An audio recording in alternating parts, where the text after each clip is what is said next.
If the dryer hasn't been used for a while, there may be a thumping sound during the first few minutes of operation.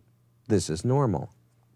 If a clicking sound is heard, this could be a thermostat opening and closing, similar to a light switch. This is normal. If the sound is a scraping noise, check inside the drum. Paper clips, nails, pins, or other small metal objects may be caught between the drum seal and the bulkhead. Be careful. If these objects are sharp, they could cut a finger. If this does not solve the problem, a service call may need to be scheduled.